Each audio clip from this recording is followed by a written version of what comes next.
Hey guys, welcome to the channel. My name's Lee. This is Reef Explained. Today we are talking about sand beds, maintenance and vacuuming the sand bed. Hopefully this video is clear for you to see. This is a super long siphon that I purchased a while ago. It's around 59 centimeters long. The tank depth is around 53 centimeters to the bottom of the sand bed. So this is perfect. It reaches all the way down to that area without any problems. I've got the hose going into a filter sock, which is a mesh one, which is going to capture all the gunk, and the nylon sock is going to capture any major particles like sand and stuff. This just helps keep the nylon sock a lot cleaner for longer, and I put a little bit of floss in there as well. The hose is squashed in between the other nylon sock, which is the lip. As you know, they have a little lip in there, and we're just going to vacuum the sand bed at the front and around the sides, and this will just take out all of that gunk without doing a water change. Obviously you still need to do your water changes, but this is just part of my maintenance once a month, or if I try and do it a little bit more than that, I try to, but that's where we're at. Make sure your skimmer is turned off at this point, because the water from the top of the aquarium will come through the bottom into the sock, filling up your sump a lot quicker. Also turn off your ATO and your heater, which has all been turned off, so we don't have any problems there, and any reactors or anything that can back siphon for that matter would be a good idea at this point. So I just tried to turn off as much stuff as possible, my UV and everything else just at this point. You can leave the main return pump going so that the water will just keep recycling back up as you're filtering down. You will have to stop a few times for that to catch up, because you're siphoning a lot quicker than the return pump is going. You could turn the return pump back up, but I just don't want to mess with it. So I'm just turning off my wave makers, and we're going to siphon out the sand.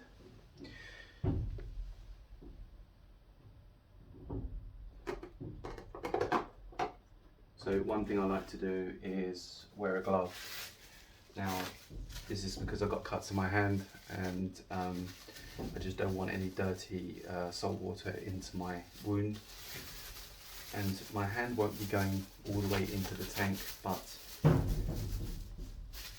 it will be to get the siphon going, and this is how I do it. Dip the tube into the aquarium, wait for the air to pop out, lift out, let some of the water go, and then put it back in quickly. And usually that started the siphon. You'll know because of the sand. We'll start sucking the sand up towards and any gunk out.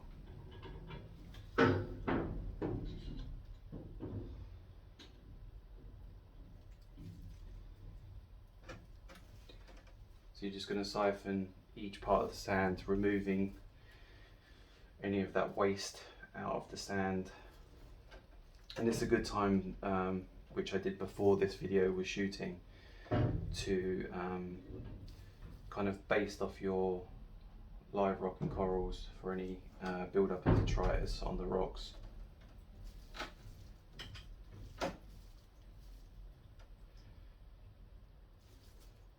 Pinch the hose to stop the flow, just controlling.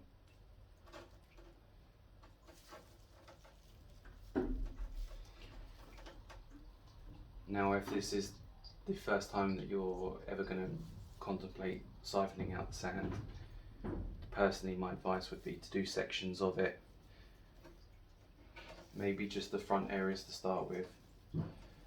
You don't want to do the whole lot in one go to prevent any problems in the system where you're siphoning out too much or releasing too much detritus in one sitting.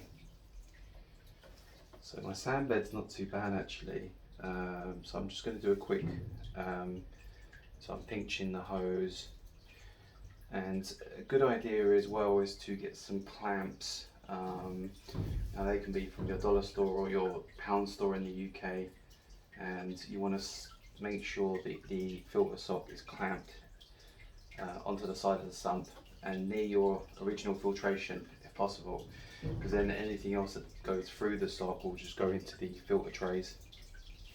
So I'm siphoning a lot quicker obviously than the pumps are keeping up, so the now nozzles are above the return line, so the water in the tank is dropping quite a bit. So I'm just going to try and get this done as quick as possible.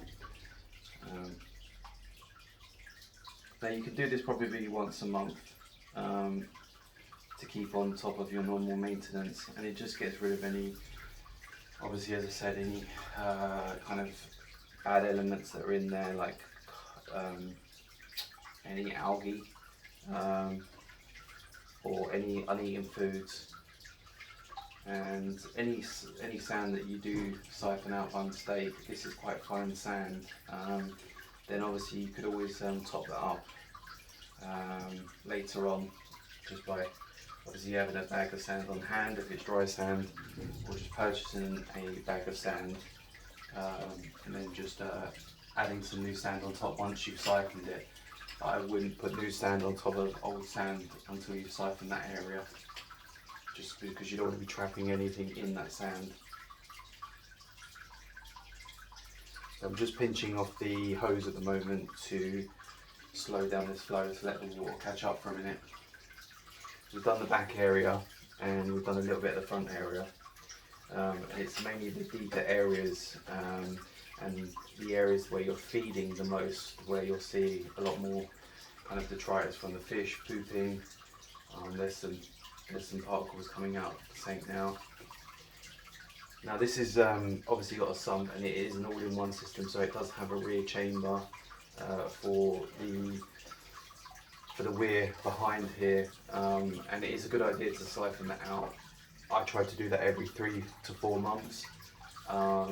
The only issue is that the siphon mechanism does reach all the way down the back, but the problem is getting the siphon started. That way you have to suck on the hose, and you don't want to get any of that dirty water, especially from the back there, in your mouth. So you can keep the hose and suck, and then you've got the kink done so that you're not going to get any of that in your mouth, but it is tricky. Ideally you want to get one with a siphon start, and unfortunately a lot of these hoses don't have that, and it would be good for the aquarium trade to have these manually built in so people aren't sucking on these hoses. I don't know if you can see this now, it's starting to bring a little bit of gunk. You can see the stuff at the bottom. I'm just going to pull my there's some stuff's coming out now, so I'm just going to pull my hose up a little bit to give it a little bit more space to get more pressure. You don't want it too far out, because if it comes loose, and it can, you can end up with a lot of sand water on the floor. You can see now the suction is a lot better. I'll just show you again. It's a good idea to move the sand around as well. You can see that algae coming out now. So if you just tilt it to one side, it will come out sometimes a lot better. Still a bit of sand coming out of here. You can get rid of this algae. So one thing guys, I'd like some comments from this video. If you like the siphon, if you want to know where I got it from, hit me up, ask me any comments, and I'll reply where I got this siphon from in the UK. Or if anyone can answer the question that I'm having some slight algae problems and possibly diatoms, or I think it's a cyano where it's a little bit red. It's not stringy, but it's more after I've dosed or fed Red Sea AB+, which I'm doing maybe 3 times a month, feeding the recommended dose. but I get a lot of dusting of algae going on the rocks a day or two after of feeding the Red Sea AB+. I was wondering if anyone else is getting the same response. And the other issue I'm having is a lot of my corals are looking good, but they're not growing at a great rate. Now they are LPS, but some of my corals are dying. For instance, I've lost, there's a red gonopora down here, a little one that's dying, and I had a torch just here in the middle that was 3 heads at one point. Now it's got a little bit left in there, but it's nearly dead. And some of the corals seem to be receding. Now I've tested my nitrates and they are 0.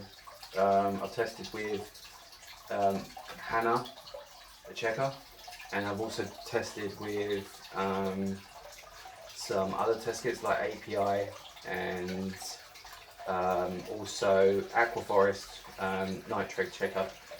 Now my phosphates are reading 0.03 on the Hannah ultra low checker, and I also used the Salifert test kit of phosphates, and that's coming out at 0.25. So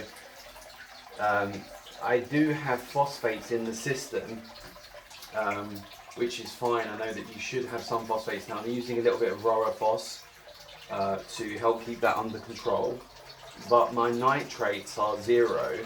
And what should I do? Is it the nitrates are low and causing some of the corals to perish, even though that I'm feeding this tank fish wise twice a day, and this is mainly frozen food. There's 6 fish in this system, and a sea urchin and a crab, and I'm also dosing the Red Sea AB+ every 2 weeks or more. So I'm a little bit I think my system's too clean, and that's probably a result of the big skimmer that I have on here, the Max Spec Jump, the floss and filtration on the system. You can see all of the gunk coming out of here now, all this crap coming out of the system. It's getting darker. Now obviously you can do this if you want to and get yourself an extra long siphon, which I would advise. It just makes the job a lot easier, and I hate doing this because it's one of those jobs that you have to manually get in and do. My water changes are a lot simpler. It's just a hose out to the sink, and then I drop a big pump into a vat of mixed salt water and then just let it run back in. I don't have to lift any buckets or hoses, so to speak. Just a hose, sorry, just to run a hose across. Now my sump is nearly full because I've been siphoning so much. I just want to get this last bit at the front done. So any advice, guys, on nitrates and phosphates would be much appreciated from this video. Whether you think I should dose nitrates or don't feed the Red Sea AB+. Is that causing the algae, or is it the low nutrients that are causing the algae due to super low nitrates and super low phosphates? Now I know a lot of people will run their nitrates at like 5 or 10 ppm parts per million, but yeah, mine's well under 1. I used a Hannah Low Ultra Checker, and it was like 0.020, so well below 0, and I think that's a major problem for corals to obviously grow and do well. As I said, I do feed the corals AB+, and I am feeding once a week some multivitamins, recommended dosage around 8 to 10 mils every week, and I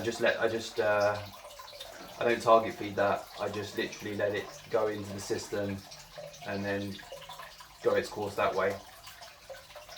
So guys, if you have found this video good, or you like the siphon that I've got, and the method that I've done with the 2 filter socks. One is a mesh, and which is going to pick up most of the detritus, which will flow the water through, and the nylon sock obviously will capture any major particles. And you can just chuck some floss in there, it's not going to cost you anything, some floss in the bottom just to help get rid of any big particles that are coming out of your system. So I'm just siphoning all this crud out, and now the sand bed is looking amazing. I mean, there's a few spots that I can't reach because of this Reef rock that I've done this fancy sticks, but hey, you know, it's fine. You don't need to do all of every part of the tank, because I just think you should leave some stuff in here. I'm trying to get this corner, but my elegance corals are here. Just softly. Yeah, there's a bit of crud down here, but I will leave them alone a little bit because, oh, hang on, there's some more stuff coming out now.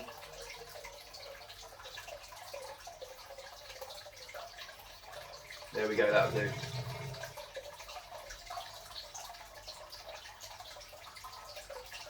Now everything's looking good. Maybe just this corner actually. Just this bit here.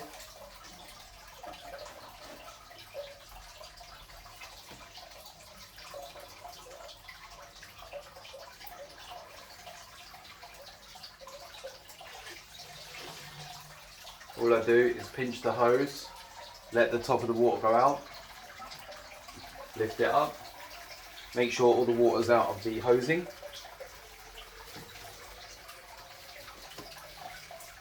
Pull that hose out, let your system just fill up naturally. You don't need to do anything else with it, it'll do it on its own. Release the clips. I'm going to show you into the sump. You can see the sump is full now. It should be around here, this area. So it's full up in the sock. So let's have a look. So we'll pull the socks out. You can see the sock has gone dark, so obviously it's pulled out nutrients. In here, in this one, we have sand, the floss. I'm just going to pull this right out, show you. So in there, so you can see it's all brown from where all the stuff's been taken out of the water column. In this one is some fish poop, some algae, there's some floss in there. This is going to be real easy now, so I can just empty this into a bin, shake this onto a wall, put this into a wash, and now I'm not going to get any sand into my washing machine or any fish poop, just obviously some waste. I just give this a quick rinse cycle, and no detergent, no bleach, no nothing, because this is just used for the this kind of siphoning business. So I will leave this floss in for a sec, let the system run back round, and then I'll just take this floss out where I've done this part here, just to give you guys a better understanding, so it's cleaner. Guys, if you like the video, if you think it's a good addition to what I've been uploading recently, let me know. But I mean, the corals have been disturbed, you can see, but I've got great colorations on here. It's probably due to the fact that I'm feeding the Red Sea AB+. All the corals are looking pretty good. As I said, there's one coral in the middle there, you can't really see it, it's perished. This coral is a little bit smaller than it should be, this torch. And this one is the one that's receding. You can see it quite clearly there. If anyone knows why that's doing that, why the flesh is literally peeling off, is it to do with high nutrients in the system? Is it not enough nutrients? Any guesses? These ones are doing really well. This is great coloration, it's getting big. This one was doing really well. This one's gone into itself recently, this big one here, I don't know why. And these ones at the back, they've been doing really well. The Alvipora, we've got some ones at the back here that are doing full extensions. This hammer's doing really well. The elegance corals have been doing really well. So if anyone's got any tips or tricks on why this is doing this, do I need to back off the Red Sea AB+? Do I need to bring up my nitrates because it's below 1? Hit me up in the comments and give it a thumbs up if you like this video today. I know it was a little bit off the cuff. You can see me just wobbling on and talking and siphoning at the same time, but this is what we do in our tanks, guys, and some people are obviously not showing this kind of side of it, but I am going to do that. Also, I've got a vacuum, which I've already done, vacuumed this out with a little vacuum tool. I'll show you that next time once it gets dirty, but thanks guys for watching, and I'll see you soon.